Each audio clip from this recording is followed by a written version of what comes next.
Hello guys, a very warm welcome to all of you on our YouTube channel reasoning गुरु अभिनय गोस्वामी। और guys कल मैं आपके लिए लेकर आया था इडियम्स एंड फ्रेजेस। आज भी मैं कुछ और इडियम्स एंड फ्रेजेस आपके लिए लेकर आया हूँ। और आज का जो गाइज हमारा टॉपिक है, जो आज हम टाइप डिस्कस करने वाले हैं, वो है एनिमल इडियम्स। कुछ ऐसे इडियम्स हम डिस्कस करेंगे जिनमें एनिमल्स के नाम आते हैं। ऐसे बहुत सारे इडियम्स आपने देखे होंगे अपने एग्ज़ाम्स में, तो आइए उनमें से कुछ एक हम डिस्कस करते हैं। तो आइए सबसे पहले शुरू करते हैं। पहला इडियम हमारे सामने है आंट्स इन वंस पैंट्स। अच्छा, अब देखो, अगर सीधे सीधे हिंदी में इसकी मीनिंग देखोगे तो क्या हो जाएगा। हिंदी में इसकी मीनिंग हो जाएगी किसी की पैंट में चींटी होना है। कहने का मतलब, अच्छा सोचो कि अगर किसी की पैंट में अगर चींटी हो जाए, अगर आ जाए, तो उसकी स्थिति क्या होगी। वो बिल्कुल ही परेशान हो जाएगा, है ना। तो मीनिंग क्या होगी, टू बी रेस्टलेस और अनईजी और इम्पेशेंट, यानी कि पूरी तरीके से बेचैन होना, अनईजी होना या फिर इम्पेशेंट होना। एग्जाम्पल है आपके सामने, this child has ants in his pants, he just can't sit still। यानी कि ये जो बच्चा है उसकी पैंट में आंट्स है। कहने का मतलब है पूरी तरीके से रेस्टलेस है, अनईजी है और वो चुपचाप शांति से नहीं बैठ सकता, है ना। चलिए, दूसरा आइडिया है हमारे पास, एट अ स्नेल स्पेस। अच्छा, जो स्नेल होता है, स्नेल की स्पीड जो होती है ना चलने की, वो बहुत ही धीमी होती है। वो बहुत धीमी गति से चलता है, बहुत ही स्लोली चलता है, धीरे धीरे क्रॉल करता है वो, है ना। तो अगर कोई चीज़ स्नेल के पेस से चलती है तो इसका मतलब क्या हुआ कि वो चीज़ बहुत ही ज़्यादा स्लोली चल रही है, बहुत ही ज़्यादा धीरे चल रही है। तो मीनिंग क्या होगी, एक्सट्रीमली स्लोली। एग्जाम्पल है हमारे पास, the roads are full of traffic and we are moving at a snail space. यानी कि जो ट्रैफिक है वो क्या है, पूरी तरीके से फुल है रोड्स पे, और हम स्नेल स्पेस पे चल पा रहे हैं, यानी कि बहुत ही धीरे आगे बढ़ पा रहे हैं। नेक्स्ट इडियम है bull in a China shop. अच्छा देखो, चाइना शॉप का मतलब क्या होता है। चाइना शॉप मतलब वहाँ पे वो ऐसी शॉप जहाँ पे क्रॉकरीज जो आइटम्स होते हैं, जो चीनी मिट्टी के बने हुए बर्तन होते हैं, जिस शॉप में मिलते हैं, उस शॉप को हम चाइना शॉप कहते हैं। अच्छा सोचो, अगर वैसी शॉप में अगर बुल अगर घुस जाए तो क्या होगा, है ना। जैसे चीनी मिट्टी के बने हुए जो बर्तन होते हैं वो पूरी तरीके से डेलिकेट होते हैं, बहुत ही ज़्यादा मुलायम होते हैं, टूट जाते हैं आसानी से, है ना, ब्रिटल होते हैं। तो अगर बुल अगर वैसी शॉप में घुस जाए तो क्या होगा, स्थिति बहुत ही ख़राब हो जाएगी। यानी कि इसका मतलब क्या हुआ, one who is aggressive in a situation that requires delicacy। यानी कि कोई ऐसा व्यक्ति जो ऐसी कंडीशन में एग्रेसिव हो जहाँ पे डेलिकेसी की ज़रूरत हो, यानी कि मैटर को ठंडे दिमाग से हैंडल करने की ज़रूरत हो, लेकिन वो व्यक्ति वहाँ पे एग्रेशन दिखाए। ठीक है, एग्जाम्पल है हमारे सामने, I told him to handle the matter gently, है ना, but he acted like a bull in the china shop. यानी कि मैंने उसे मैटर को जेंटली हैंडल करने के लिए कहा, लेकिन उसने क्या किया, मैटर को जेंटली ना हैंडल करके bull in the china shop की तरह एक्ट किया, यानी कि एग्रेसिवली एक्ट किया। नेक्स्ट इडियम है गाइस हमारे पास, बी देन बीज नीज। बी द बीज नीज का मतलब होता है टू बी एक्सेलेंट और of an extremely high standard, यानी कि बहुत ही ज़्यादा ऊंचे स्टैंडर्ड का होना या फिर बहुत ही ज़्यादा एक्सेलेंट होना।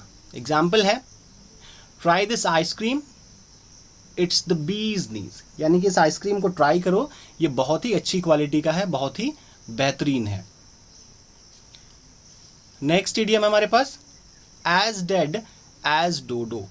अच्छा, डोडो जो पक्षी होता है उसके बारे में आपने सुना होगा। डोडो नाम का एक पक्षी होता था जो अब एक्सटिंक्ट हो चुका है, यानी कि विलुप्त हो चुका है पूरी तरीके से। यानी कि अगर कोई चीज़ ऐसी हो जैसे कि डोडो, यानी कि वैसी डेड जैसे कि डोडो डेड हो चुका है, तो यानी कि वो चीज़ क्या है, अब वो चीज़ वोग में नहीं है, यानी कि प्रचलन में नहीं है। मतलब क्या हुआ, to not to be important और पॉपुलर एनी मोर, यानी कि अब बिल्कुल भी महत्वपूर्ण या पॉपुलर नहीं होना। कोई ऐसी चीज़ जो कि अब बिल्कुल भी महत्वपूर्ण नहीं है, बिल्कुल भी पॉपुलर नहीं है, वोग में नहीं है। वोग का मतलब होता है प्रचलन, यानी कि प्रचलन में नहीं है, तो उस चीज़ को हम क्या कह सकते हैं कि as dead as डोडो।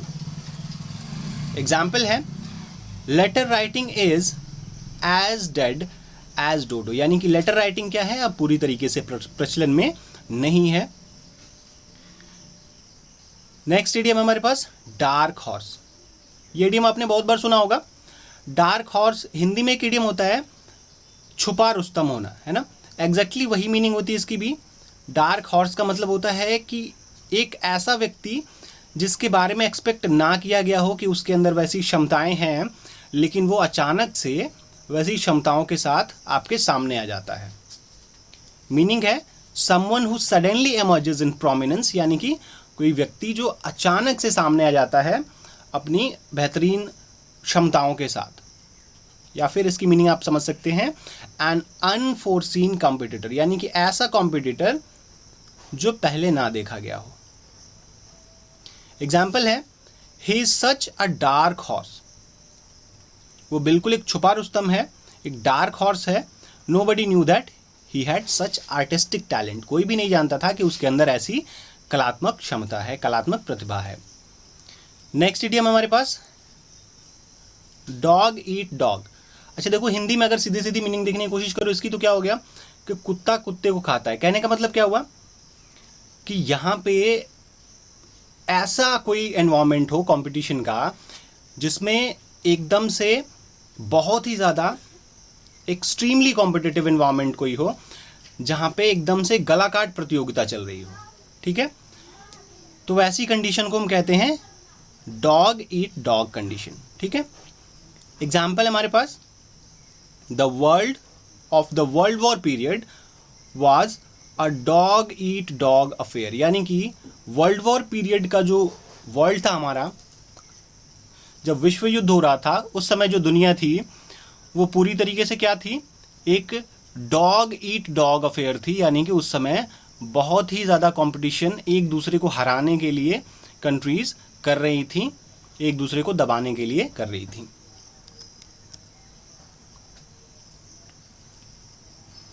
Next idiom हमारे पास बटरफ्लाइज इन वंस स्टोमक, पेट में तितलियां होना। अगर सीधे सीधे मीनिंग देखो हिंदी में, तो देखो क्या होता है कि जब भी हम कभी नर्वस होते हैं ना, तो आप देखना पेट में अचानक से एक सेंसेशन सी हमें फील होती है, ठीक है। तो मीनिंग क्या हुई इसकी, टू फील वेरी नर्वस, यानी कि जब हम बहुत ज़्यादा नर्वस होते हैं तो हमारे अंदर हमारे पेट में एक सेंसेशन सी फील होती है। तो वहीं से ये इडियम बनाया कि बटरफ्लाइज इन वंस स्टोमक, ठीक है। एग्जाम्पल है, many students get butterflies in their stomachs before school test. बहुत सारे जो बच्चे होते हैं स्कूल टेस्ट से पहले क्या होता है कि उनके पेट में तितलियां उड़ने लगती हैं, तितलियां होने लगती हैं। कहने का मतलब है कि बहुत ज़्यादा बेचैनी होने लगती है, उनको एक सेंसेशन सा फील होता है, नर्वस फील करते हैं वो बहुत ज़्यादा। बहुत बार आपके साथ भी ऐसा होता होगा, जब भी आप एग्ज़ाम्स में जाते होंगे, मान लो अगर आपकी तैयारी बहुत अच्छी नहीं है या फिर अगर आप किसी बात को लेकर नर्वस फील कर रहे हो, तो ऐसा आप फील कर सकते हैं। अक्सर होता होगा आपके साथ भी ऐसा।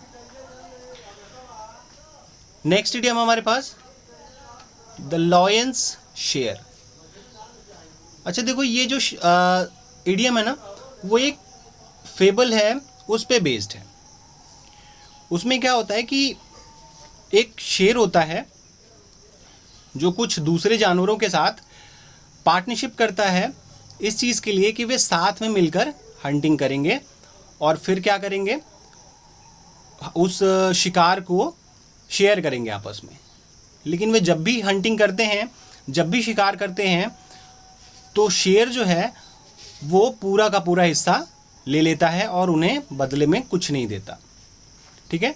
तो लॉयंस शेयर का मतलब सीधे सीधे ये हो गया कि सबसे बड़ा शेयर, यानी कि लगभग पूरा शेयर ले लेना। ठीक है, एग्जाम्पल है my sister grabbed the lions share of pizza, यानी कि मेरी सिस्टर ने पिज़्ज़ा का लॉयंस शेयर ले लिया, यानी कि एक बहुत बड़ा हिस्सा ले लिया। नेक्स्ट इडियम है बी समथिंग फिशी, कुछ फिशी होना।